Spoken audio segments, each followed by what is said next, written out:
Well, everybody, welcome to Robert's Train Set, and I would like to thank all the new subscribers that I'm getting. Must be something I'm doing. So I think we could safely say that what I've done in the past, to a certain extent, has been a bit boring. But you know, you do need the base to build your railway on, and as this is the first one I've sort of started from scratch, yeah, it's really making it up as you go along, or at least with this one it is, because I think this construction is different to any that I've seen before. Usually you just have a frame, like the big frame I've got, put a board on it, and then everything is underneath and you see it. But with this one, because it was originally going to go here, you know, it was going to be on my polished top. I didn't want to, you know, I couldn't get access to it. So that's really why I came up with construction, and I've continued with it, shall we say. So you've seen where we are at the moment, and in the last episode, I had these little knobs, didn't I? And I think I said that what I need to do is drill out the hole that was in it, which was there for the screw that came with it, and then put an insert of the insulation in, and then force the wire in. But I made a mistake.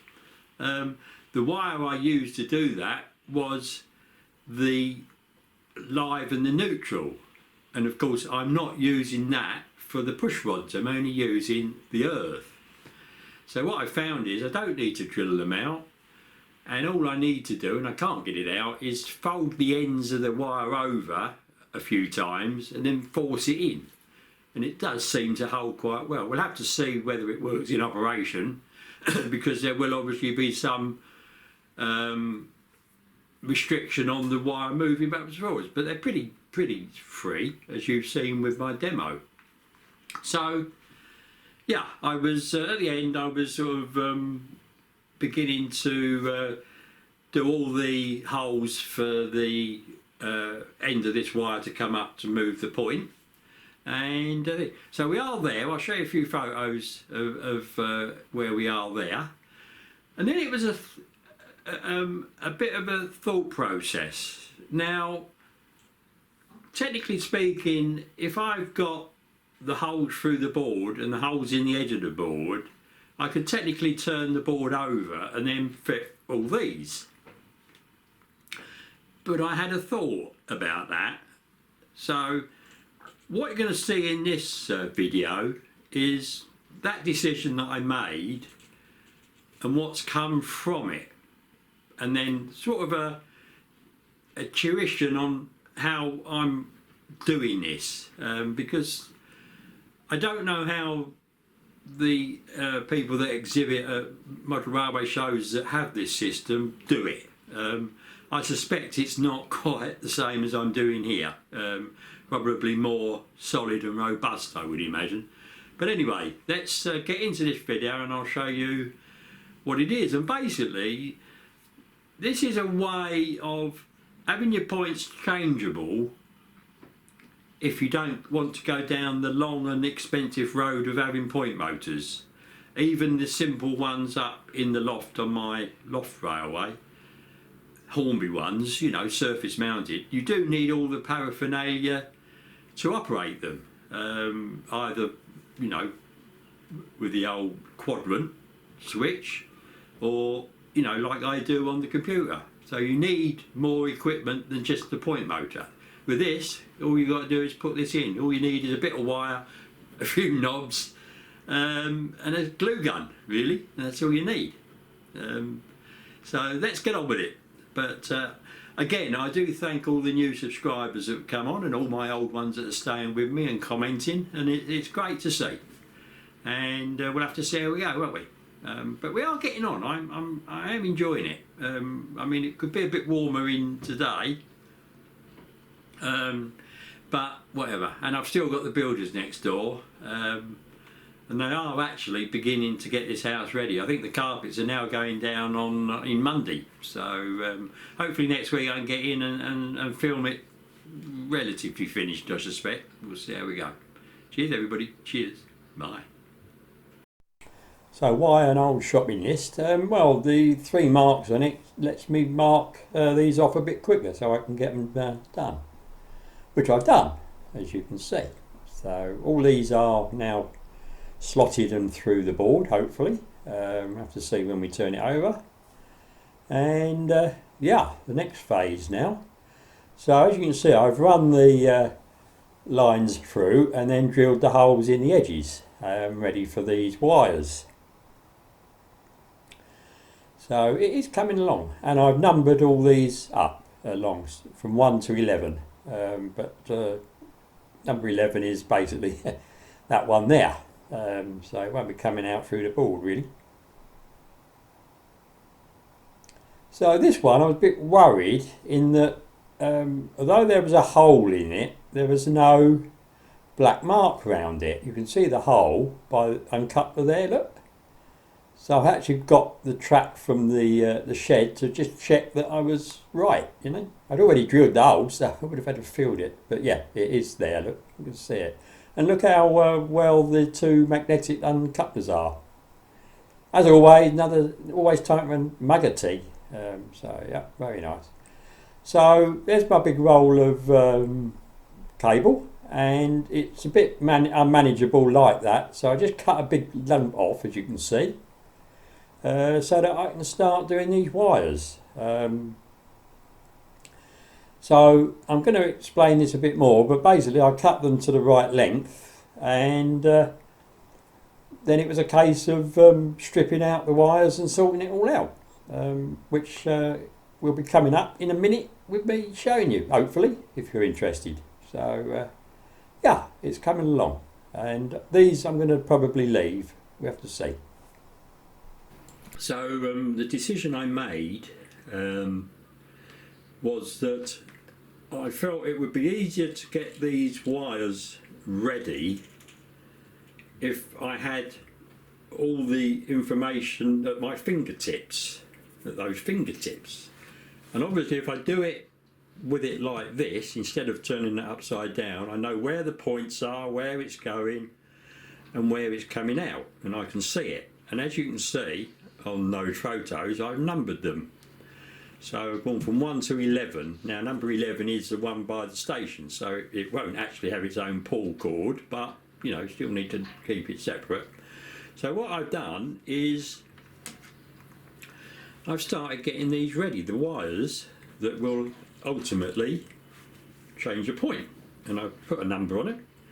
So what I'm going to do is show you the process of getting these ready, basically. And then once I've got them all done, then I can turn it over and start doing it, I think. So the process starts from, as you saw, I cut a big bit of this twin and earth mains cable off. And then it was a case of measuring from there to there, adding 25mm on for the upturn. That's what I'm going to leave. There'll be loads on, hopefully, but that's what you do even if you fit a normal electric point motor underneath, don't you? And then leaving a substantial bit out here. It's no good being too tight. So as you can see, this bit is, you know, well over. There's your 25mm maybe. And there's your bit over to go into your handle. So let's see how we get on with this, shall we? And as you can see, I've got those already along there. So we'll pick one up and I'll show the process. So the first thing to do is to obviously get your wires out of this. And if you look at the ends, you can see the two live and the neutral with the earth in between. So what we basically want to do is we want to put a slot, cut a slot down where the earth cable is and then peel it apart. So I'll do that. So using a knife of your choice, I tend to use these, and I keep breaking these off as I go. But first thing to remember is always work away from your hand. So just push it in and knife it down. Like so, turn it round and knife it down. Don't necessarily have to start at the beginning. So that's that. And then you get your pliers, just open up the insulation like so. And what I've found is it's better really to take the live or the neutral out rather than the earth, like so. And then you can almost do the other live or neutral with the earth one. So there we are. And that always falls on the floor, the bit you want. So there we are. That's what you need for this. Now this bit is waste really. Although later on I will use a bit. So the next thing to do is to get this ready. And I don't know if you know this, but if I use my drill and connect the end of the wire into it, like so. Why do we always say like so? Don't know. And then if you, I don't know how much of this you're going to see, but grip it in your pliers, or you put it in a vise if you want, and just turn it. Don't do it too much, it might snap. And as you can see, that's gone pretty straight, isn't it? No, it will still bend, obviously. Now the next bit is to get your ruler, wherever that might be, up the other end of the layout, and measure off the 25mm you want for it to stand up. So there's 25mm, and if you put your pliers, whichever ones you prefer, and I always put 2 lots of pliers because you get a tighter curt bend, like so. Yeah, doing it again, like so, and then just straighten it up till it's about square. That's a bit too much, but there we are. So that's that, and that is basically ready to go on under the layout. All we need now is the guides, isn't it, which is this stuff. So I'll put that back down over there. So what do we do with this? So I can assure you that if you cut the little end off the end here and pull that off, and then get your pliers on there and try and strip that off, no way, absolutely no way, too tight. So the answer is we don't need a long piece of wire, we just need bits of wire. So just cut it off into short bits, like so. And there we are again, like so. And obviously you can always trim these out after. So once you do that, and it might be better to just straighten that a bit so that it's a bit straighter. Again, you use your pliers on that, and there you are, it's off. And then you put that with all the rest. And again, that is a bit of waste, but there we are, it's not a huge amount. So that's what we do with that. So I'll come back to you in a minute and I'll just show you one ready. So there is one other thing to remember, is that when we pass the that cable, that wire, through the edge of the layout, we've got the softwood that makes up the edge. So we need to get right through that with the end of this flush with the face of the layout, and then this running past the softwood, which is about 32mm wide thing. So I've ascertained if I do about 60 and just mark it with the marker pen and then cut that off, a couple of those and you're ready to go. So I will do them like so, and there we go again with like so. Yeah, so I'll be back to you in a minute. These all now unwired, so to speak. We bring back our control rod, shall we say, and it doesn't really matter how long your bits are. You can put these on and maybe 3 on each one. On these short ones might well be enough. Remember, we want to possibly bend these, don't we? So you do need a certain amount, and then using your long one, that goes there, and we're ready to go. So let's move the camera and I'll just show you that where it goes. So having put a bit of masking tape around to hold the sleeve on to the wire, and also to mark it where it goes, because when we turn this up it will still, I think, be confusing a bit.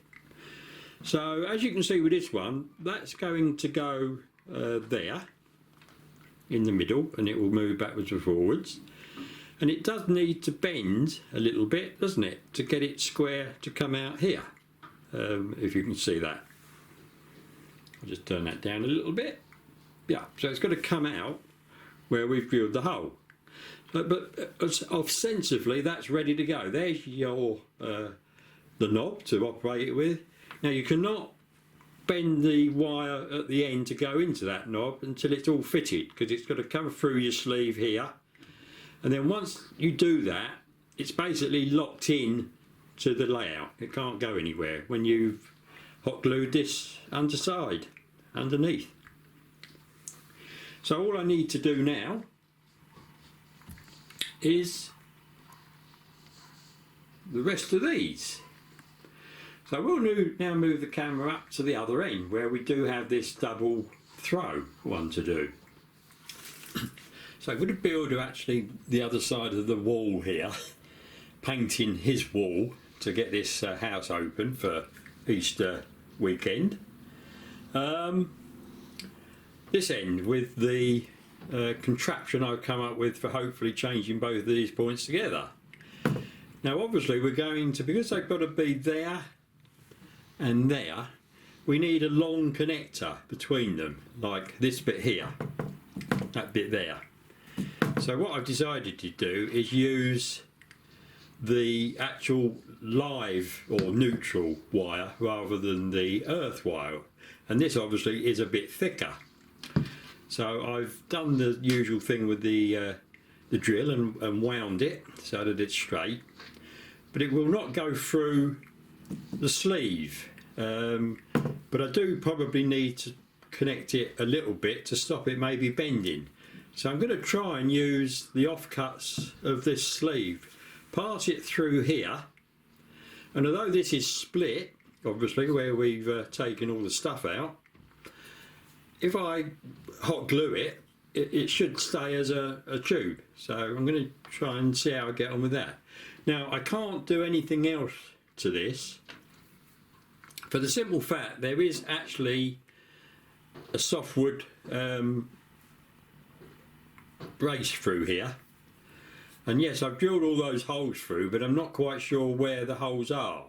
So until I turn it over I cannot do anything with this. So this is going to have to be done once I turn the whole thing upside down. So that's where we are. So I will get on now and do the rest of these and get them ready, and then it will be the time to turn it over and start getting these in. And I feel it's better to get these wires in with them poking through before I start laying the track. I just feel it's going to be safer, hopefully.